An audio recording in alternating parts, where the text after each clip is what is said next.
बोलो, आदित्य देव की जय। प्रिय भक्तजनों, आज का यह पावन रविवार केवल सप्ताह का एक दिन नहीं, बल्कि उस दिव्य शक्ति की उपासना का अवसर है जो समस्त सृष्टि को प्रकाश, ऊर्जा और जीवन प्रदान करती है। यह दिन है प्रत्यक्ष देवता भगवान सूर्य नारायण की आराधना का। वह देव जो बिना किसी भेदभाव के हर प्राणी पर अपनी कृपा बरसाते हैं, जो अंधकार को मिटाकर आशा की नई किरण जगाते हैं। कहा जाता है कि जो व्यक्ति रविवार के दिन श्रद्धा, विश्वास और निर्मल मन से सूर्य देव की व्रत कथा का श्रवण करता है, उसके जीवन से रोग, शोक, दरिद्रता और बाधाएं धीरे धीरे दूर होने लगती हैं। सूर्य देव की कृपा से न केवल तन में ऊर्जा आती है, बल्कि मन में आत्मविश्वास और जीवन में सफलता का प्रकाश भी फैलता है। यदि आपके जीवन में बार बार असफलता आ रही है, मेहनत का उचित फल नहीं मिल रहा, या घर में अशांति और क्लेश का वातावरण बना रहता है, तो आज की यह दिव्य कथा आपके लिए एक नई शुरुआत बन सकती है। यह केवल एक कथा नहीं, बल्कि विश्वास, कर्म और ईश्वर की असीम कृपा का अद्भुत संगम है। अब अपने मन को शांत करें, सभी चिंताओं को त्याग दें और पूरे श्रद्धा भाव से भगवान सूर्य नारायण का स्मरण करें।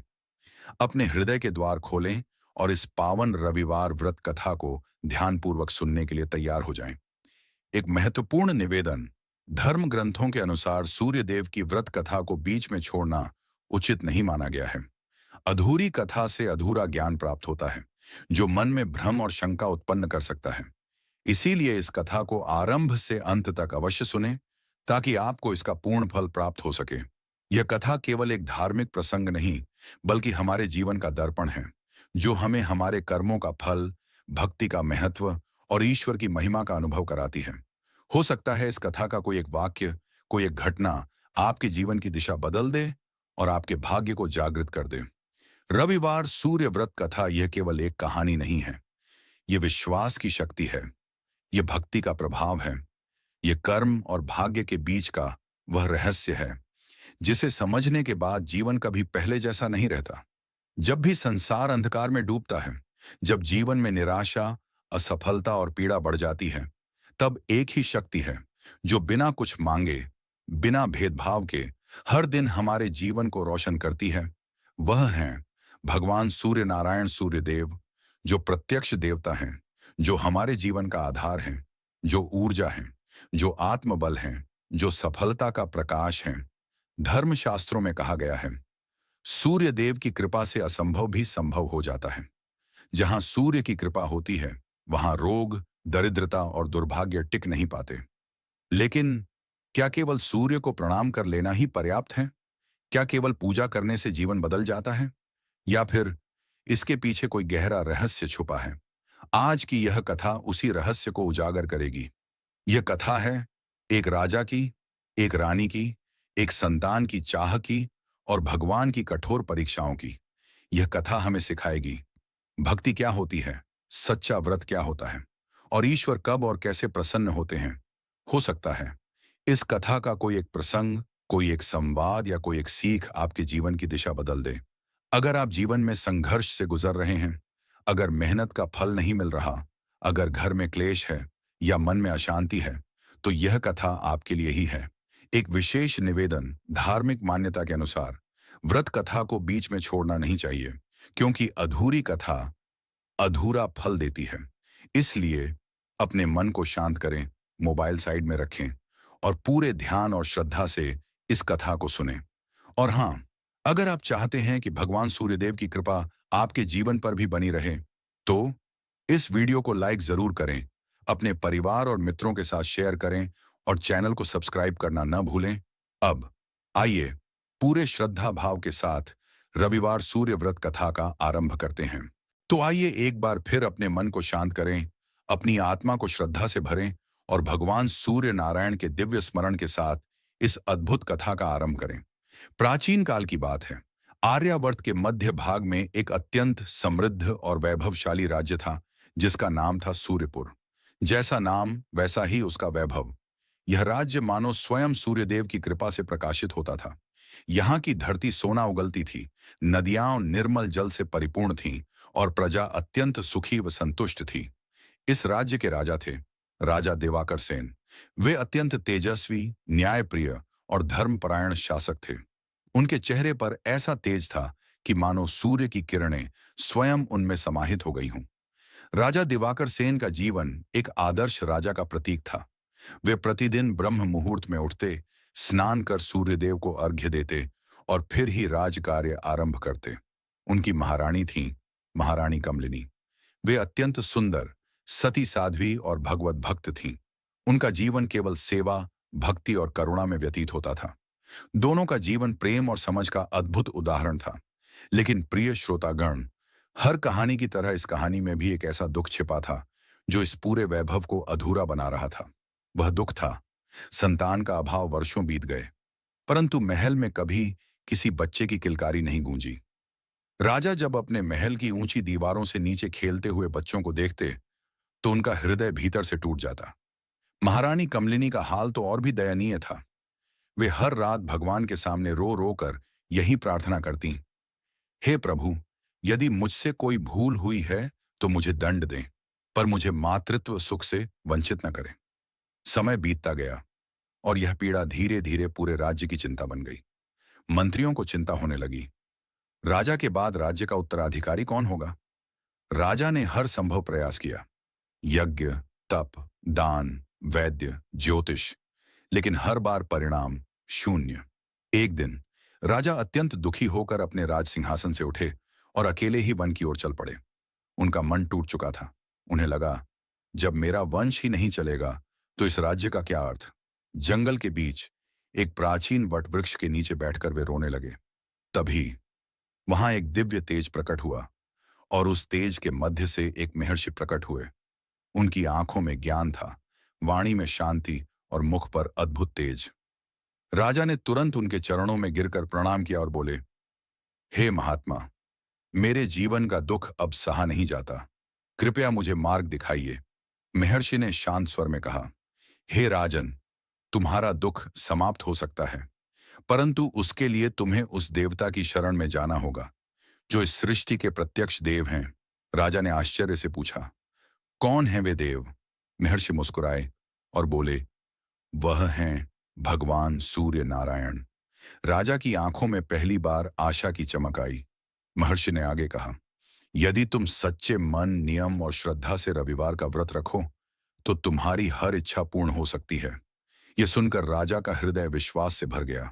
और यहीं से शुरू होती है उनकी सच्ची परीक्षा और भक्ति की यात्रा। अब आगे की कथा अत्यंत रोचक और प्रेरणादायक है। महर्षि की वाणी सुनकर राजा दिवाकर सेन के मन में जैसे बुझती हुई आशा की लौ फिर से प्रज्वलित हो उठी। उन्होंने हाथ जोड़कर अत्यंत विनम्रता से कहा, हे गुरुदेव, कृपा करके मुझे वह पूर्ण विधि बताइए जिससे मैं भगवान सूर्यदेव को प्रसन्न कर सकूं। मैं किसी भी कठिन तपस्या के लिए तैयार हूं। महर्षि मुस्कुराए और बोले, हे राजन, सूर्यदेव को प्रसन्न करने के लिए कठिन तपस्या नहीं, बल्कि सच्ची श्रद्धा, नियम और पवित्रता की आवश्यकता होती है। तुम प्रत्येक रविवार के दिन विधिपूर्वक व्रत करो और सूर्यदेव को अर्घ्य दो।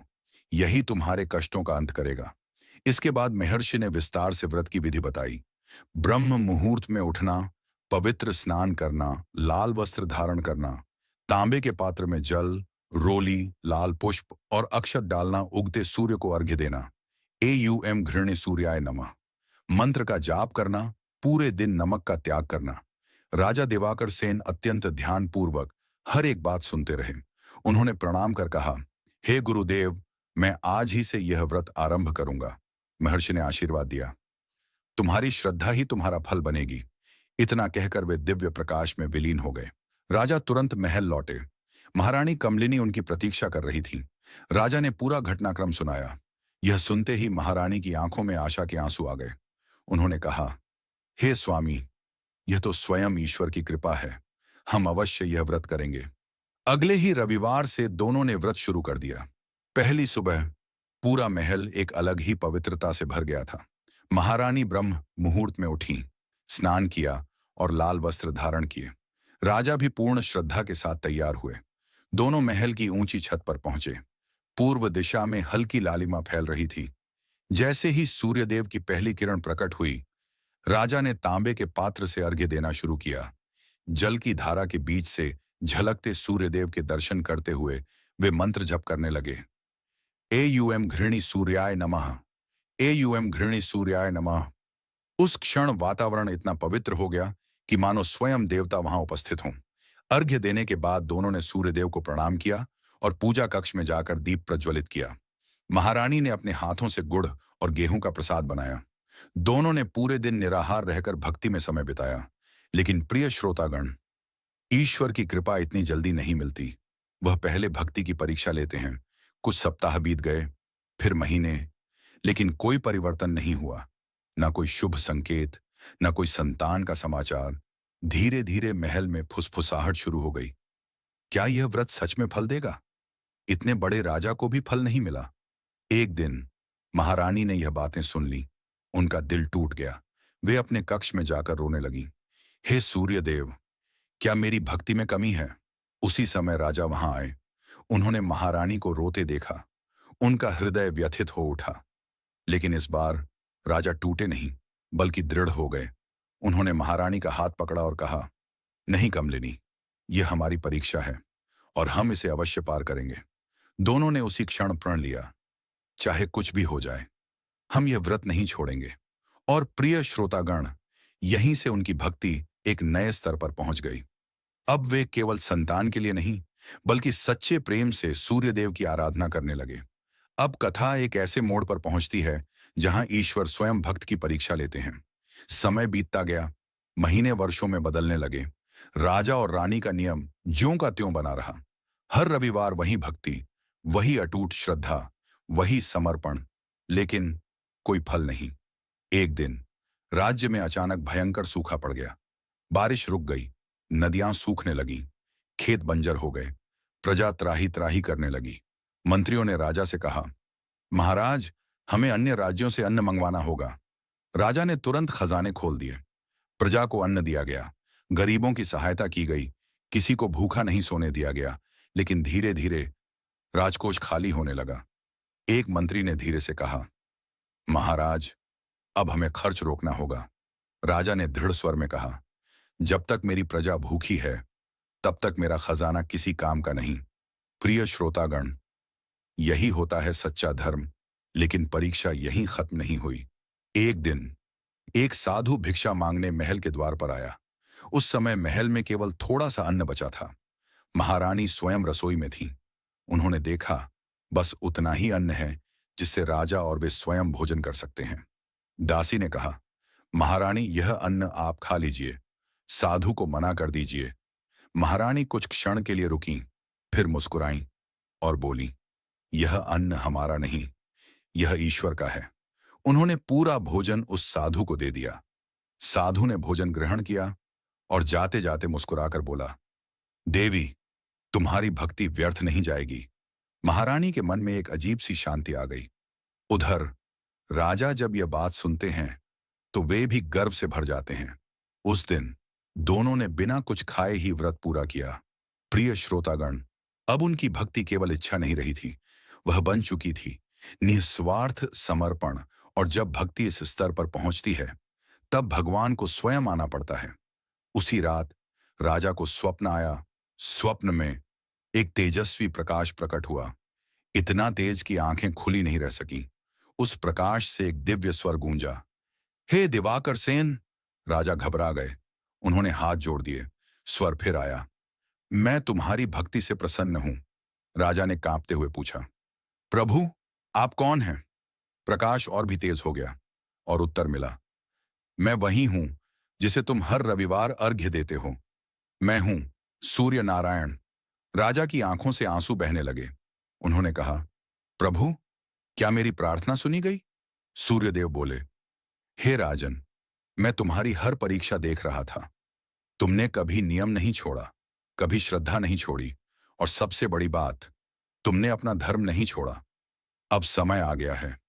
राजा ने उत्सुकता से पूछा, किस बात का प्रभु? सूर्यदेव बोले, तुम्हारी मनोकामना पूर्ण होने का। राजा का हृदय आनंद से भर गया। लेकिन सूर्यदेव ने आगे जो कहा वह और भी आश्चर्यजनक था।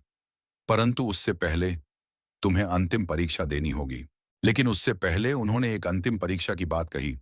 अब आगे की कथा अत्यंत रहस्यमयी और भावपूर्ण है। अगली सुबह राजा दिवाकर सेन नींद से जागे तो उनका हृदय उत्साह और जिज्ञासा से भरा हुआ था।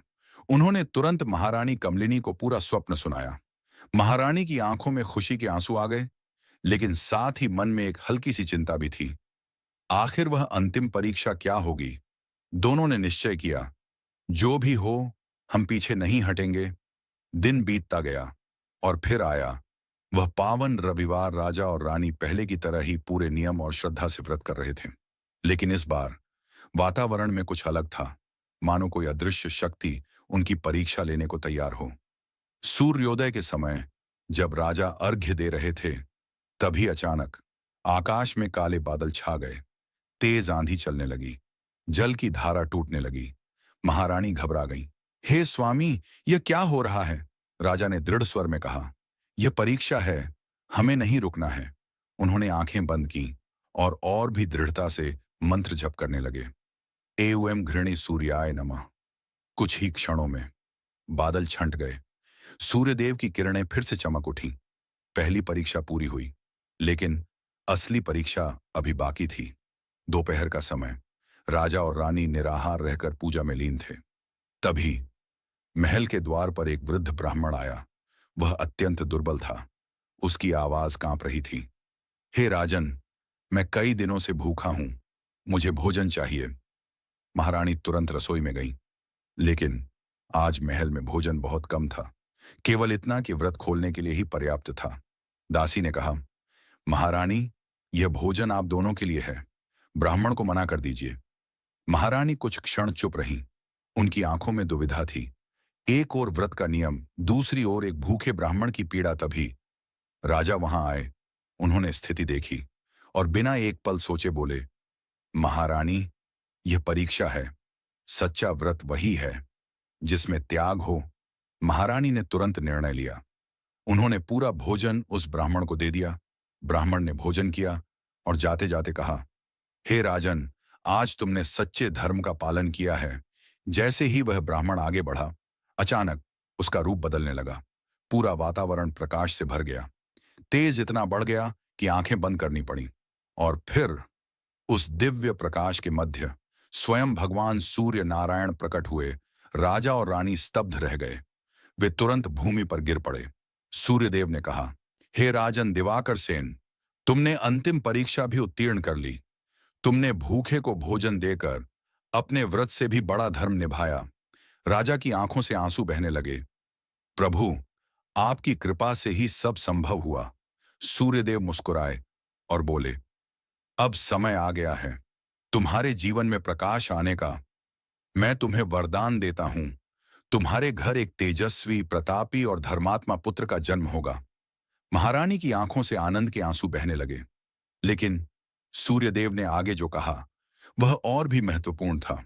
हे राजन, इस व्रत को कभी मत छोड़ना और इसे पूरे राज्य में फैलाना, ताकि हर दुखी व्यक्ति इससे अपना जीवन बदल सके। इतना कहकर भगवान सूर्यदेव अंतर्धान हो गए। प्रिय श्रोतागण, अब राजा और रानी का जीवन बदलने वाला था। अब आगे की कथा उस दिव्य वरदान के फल और ईश्वर की कृपा के अद्भुत चमत्कार को प्रकट करती है। भगवान सूर्यदेव के अंतर्धान होते ही राजा और रानी कुछ क्षण तक उसी स्थान पर नतमस्तक पड़े रहे। उनके हृदय में केवल एक ही भावना थी, कृतज्ञता। उस दिन के बाद उनके जीवन में एक अद्भुत परिवर्तन आने लगा। महल का वातावरण पहले से अधिक शांत और पवित्र हो गया। राजा का मन पूर्णतः संतुलित और प्रसन्न रहने लगा। महारानी के चेहरे पर एक अलौकिक तेज झलकने लगा। कुछ ही समय बाद वह शुभ घड़ी भी आ गई। एक दिन राजवैद्य ने अत्यंत प्रसन्न होकर राजा से कहा, महाराज, यह अत्यंत हर्ष का विषय है, महारानी गर्भवती हैं। ये सुनते ही राजा की आंखों से आंसू बह निकले। उन्होंने तुरंत आकाश की ओर देखकर कहा, हे सूर्यदेव, आपकी कृपा असीम है। पूरा राज्य आनंद से झूम उठा। ढोल नगाड़े बजने लगे, मंदिरों में दीप जलाए गए। हर व्यक्ति यही कह रहा था, यह सूर्यदेव की कृपा है। महारानी कमलिनी का विशेष ध्यान रखा जाने लगा। राजा स्वयं उनकी सेवा करते और हर रविवार को पहले से भी अधिक श्रद्धा से व्रत करते। समय बीतता गया और फिर वह पावन दिन आया। सुबह का समय था। पूरा महल मंत्रों और शंख ध्वनि से गूंज रहा था। और उसी शुभ घड़ी में महारानी ने एक सुंदर तेजस्वी पुत्र को जन्म दिया। जैसे ही बालक ने जन्म लिया, महल में एक अद्भुत प्रकाश फैल गया। राजगुरु ने बालक को देखकर कहा, यह कोई साधारण बालक नहीं है, यह सूर्यदेव के आशीर्वाद का प्रत्यक्ष रूप है। बालक का नाम रखा गया सूर्यांश। पूरा राज्य उत्सव में डूब गया। गरीबों में अन्न और वस्त्र बांटे गए, मंदिरों में भजन कीर्तन होने लगे। लेकिन प्रिय श्रोतागण, कहानी यहीं समाप्त नहीं होती। कुछ वर्षों बाद राजकुमार सूर्यांश बड़ा होने लगा। वह अत्यंत बुद्धिमान, तेजस्वी और दयालु था। लेकिन एक दिन उसके जीवन में एक ऐसा संकट आया जिसने पूरे राज्य को फिर से चिंता में डाल दिया। राजकुमार अचानक बीमार पड़ गया। कोई वैद्य उसका रोग समझ नहीं पाया। राजा और रानी फिर से व्याकुल हो उठे। राजा ने कहा, क्या यह हमारी फिर से परीक्षा है? महारानी ने दृढ़ स्वर में कहा, नहीं, यह हमारी भक्ति की शक्ति को और बढ़ाने का समय है।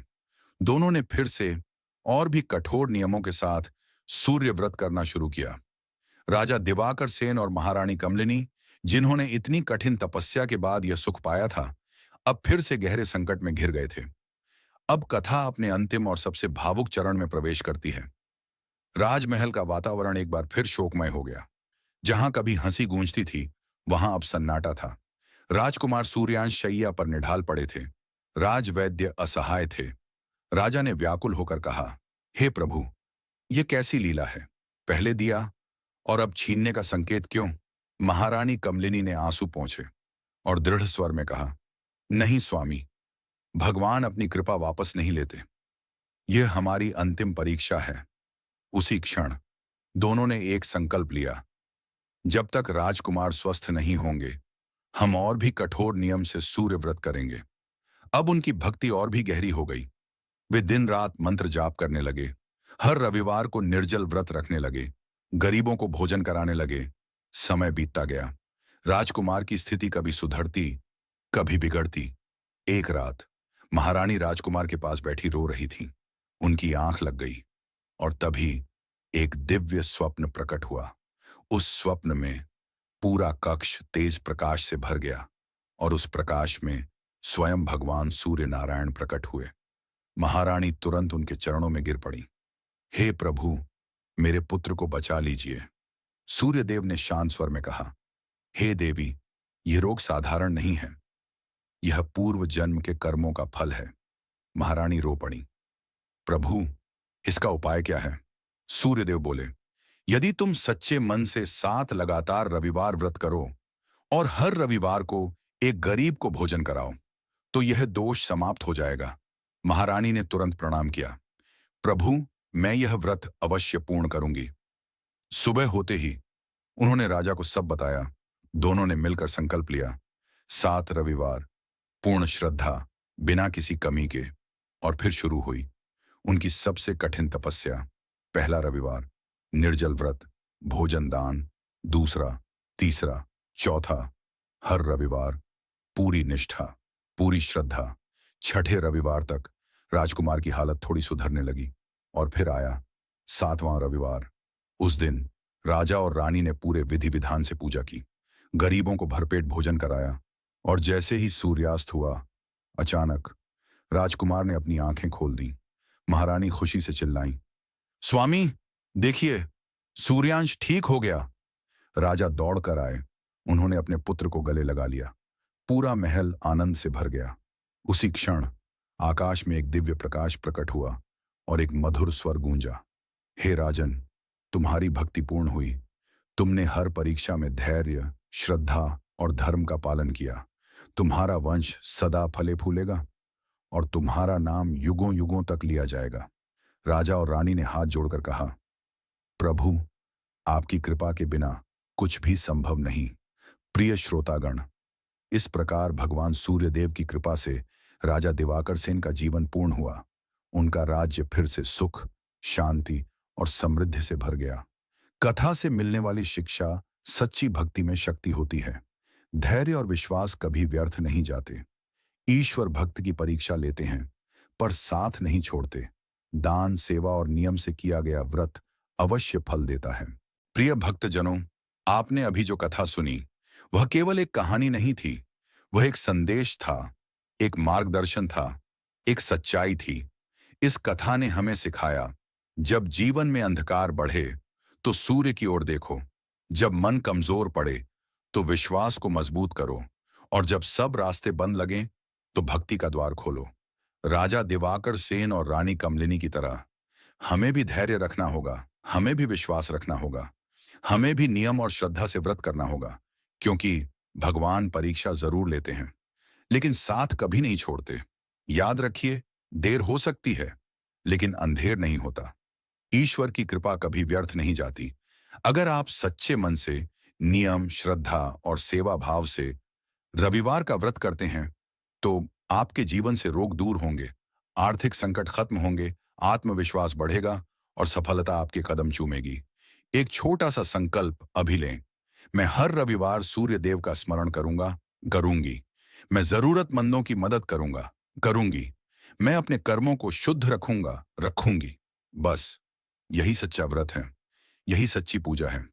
अगर इस कथा ने आपके दिल को छुआ हो, अगर आपको इसमें कोई सीख मिली हो, तो वीडियो को लाइक करें, इसे अपने परिवार, दोस्तों और सोशल मीडिया पर शेयर करें। और ऐसे ही दिव्य कथाओं के लिए चैनल को सब्सक्राइब करें। कमेंट में जरूर लिखें, जय सूर्य नारायण, ताकि आपकी श्रद्धा भगवान तक पहुंचे। अंत में मैं भगवान सूर्यदेव से प्रार्थना करता हूं, आपके जीवन में हमेशा प्रकाश रहे, आपके घर में सुख शांति बनी रहे, आपके सभी कष्ट दूर हों। बोलो सूर्य नारायण भगवान की जय।